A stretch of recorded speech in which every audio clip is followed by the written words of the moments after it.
Hello, Klondikers. Today, let's dive deeper into the Klondike world and explore the main storyline. The adventure begins with Kate, a spirited young woman arriving at home station. There, she crosses paths with an Inuit woman named Silent Shadow, who is distressed. Her companion, Paul, was swept away by an avalanche while they were journeying to the Temple of Light to return an ancient totem. Kate bravely rescues Paul from the snow, but he's in rough shape, suffering from a severe cold and barely coherent. Determined to help, Kate heads to Windsong in search of Dr. Luchetzo and special berries for a healing potion. With the doctor's help, she returns to home station, where Paul has finally regained consciousness, but his words come with urgency. The totem, still lost in the wreckage of the sled, must be returned to the Temple of Light, or terrible consequences could follow. Kate finds the sled and retrieves the totem, but Paul is still too weak to continue.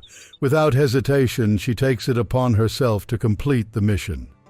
Back in Windsong, she meets Captain Flint, hoping to use his ship to cross the waters.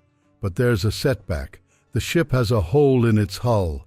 Always ready for a challenge, Kate steps up to help repair it and also rebuild the lighthouse. While in the area, she meets the trader, a rough-around-the-edges merchant willing to buy trinkets and white light, an Inuit who lends a hand in preparing for the next leg of her journey. But time is running out. Will Kate be able to return the totem to the temple before it's too late? Flint's ship carries Kate to the rugged terrain of Brook Valley, where her path is blocked by countless broken bridges. Determined, she sets to work, repairing each one to reach the far side of the valley. But Kate's journey takes an unexpected turn when she learns that the chief, who holds the key to the Temple of Light, has been kidnapped by bandits. A local Inuit, Tomokomo, shares that the chief left behind clues. Pieces of cloth snagged on the bushes, leading Kate in the right direction. Along her pursuit, Kate encounters Larry, a pyrotechnics enthusiast with a love for explosions. Larry offers his help, clearing obstacles with dynamite to speed up Kate's search. As the tension builds, Kate confronts the bandits, using gunfire to scare them off and rescue the chief. With the chief safe, he guides her to the path leading to Snow Pass. But before she can continue, Kate must piece together fragments of a key scattered throughout the valley to unlock the stone gate to her next destination. Time is ticking and the Temple of Light awaits. In Snow Pass, Kate encounters a group of Inuit, one of whom has been injured by a bear.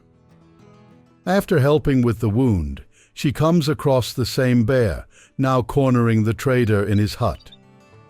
With no weapon to defend himself, the trader gives Kate a blueprint for a shotgun. She quickly assembles it, takes down the bear, and frees the trader. With the path clear, Kate continues her journey, one step closer to the Temple of Light. While Kate and Paul focus on their journey to the temple, Silent Shadow heads to Green Lake to visit her old friend Hugh. But Hugh has his hands full and asks Silent Shadow for help around the farm. From rounding up escaped sheep to lighting fires and chopping down trees, there's plenty to be done. To unlock the gates of the temple, Kate must solve a complex puzzle and activate elemental mechanisms scattered across the area. As she searches for parts, she realizes that the bandits have sabotaged the machinery. Kate follows the bandits, and as soon as they decide to explore an old mine in search of more gold, she traps them inside by closing the entrance. With the bandits out of the way and the mechanisms repaired, Kate returns the totem to its place. But as she does, a hidden passage suddenly opens beneath the pedestal. What lies below?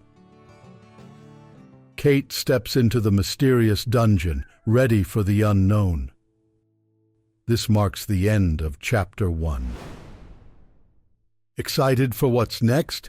Leave a comment below and don't forget to subscribe for more videos.